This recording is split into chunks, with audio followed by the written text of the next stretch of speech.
அனைவருக்கும் வணக்கம்.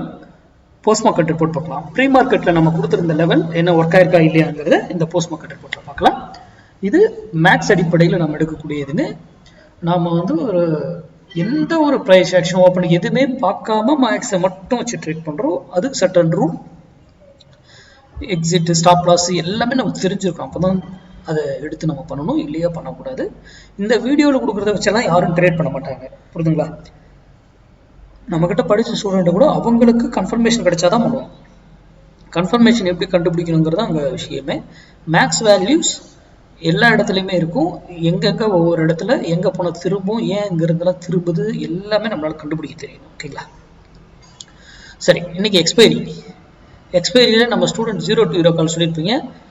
எக்ஸாக்டாக நம்ம புள்ளி நம்ம ப்ரைஸ் வந்தால் தான் அங்கிருந்து தான் அது மூவ்மெண்ட் ஆகும். அதில் மட்டும்தான் வாங்கணும், வேற ப்ரைஸ்லாம் போய் வாங்கவே கூடாது. எத்தனை மடங்கு மல்டிபிள் ஆச்சுன்னு பார்த்தீங்களா?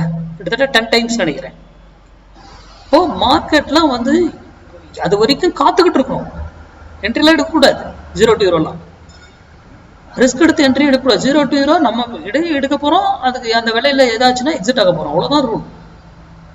சரி, இன்னைக்கு நம்ம கொடுத்துருந்து 26,000 புட்டு 32 ரூபாய்க்கு மேலே இருந்தால் மார்க்கெட் டவுன் சைடு, அதுக்கு கீழே இருந்தால் அப் சைடு அப்படின்னு சொல்லியிருந்தோம். பாருங்க, இன்னைக்கு லோகம் 35 ரூபா தான். இப்போ அவர் அதிலிருந்து மார்க்கெட்டு மேலே போறாரு. நான் சொல்லியிருக்கேன், ஒரு வெளியில போயிட்டு திரும்பி ஆகணும், அவர் அதே டைரக்ஷன் போகணும். எகைன் திரும்பிட்டாங்க, மறுபடியும் அந்த 32 ரூபாய்க்குள்ள மறுபடியும் மேலே தான் போறாங்க.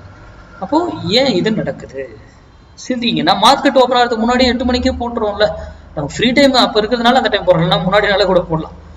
எப்போ இது இந்த சைக்கிள் மட்டும் இல்லை, எல்லா சைக்கிளையும் கொடுக்க முடியும் நம்மளால. இதை வச்சு ட்ரேட் பண்ண முடியாது, புரியுதுங்களா? உங்களுக்கு கன்ஃபர்மேஷன் தெரியணும், அப்பதான் ட்ரேட் பண்ணணும். இது ஒரு அடிஷ்னல் டூல். ட்ரெண்டுக்காக நம்ம ஸ்டூடெண்ட்லாம் இதெல்லாம் வச்சு ட்ரேடே பண்ண மாட்டாங்க, ஒரு அடிஷ்னல் டூல். ஓகேங்களா? அப்போ மார்க்கெட் என்ன ஆயிருக்கும் இன்னைக்கு? கண்டிப்பாக டவுன் ஆயிருக்கும். இங்கே போகும்போது அப்பாக ட்ரை பண்ணியிருக்கோம். ஏன்னா ஒரு வழியில் போயிட்டு திரும்பணும்னு சொல்லியிருக்கேன் இல்லையா? ஏதாவது டைரக்ஷன் கூட போயிருக்கலாம், ஆனால் அந்த அன்னைக்கு திரும்பிச்சு. அப்போ இங்கே வரும்போது எகைன் டவுன் ஆயிருக்கும், இங்கே போகும்போது எகைன் அப்பா இருக்கும். அவ்வளோதான், சிம்பிள். அதெல்லாம் ஏன் அப்படிங்கிறது கால்குலேஷன் வேல்யூவில் தான் நம்ம கண்டுபிடிக்கணும். ஃபால்ஸை ட்ராப் பண்ணி ஏமாத்துறது எல்லாமே. யூடியூப் இந்த மாதிரி இன்ஸ்டால இந்த மாதிரி நான் கொடுக்குற மாதிரிலாம் 1000 பேர் கொடுப்பாங்க. அதெல்லாம் நம்பாதீங்க, நான் கொடுக்குறதே நம்பாதீங்க. நீங்கள் படித்து உங்களுக்கு தெரிஞ்சு ப்ராக்டிஸ் பண்ணி அது ஒர்க் ஆகுதுன்னா மட்டும் பயன்படுத்துங்க, இல்லைன்னா தவிர்த்துடுங்க. நன்றி, வணக்கம், வாழ்க வளமுடன்.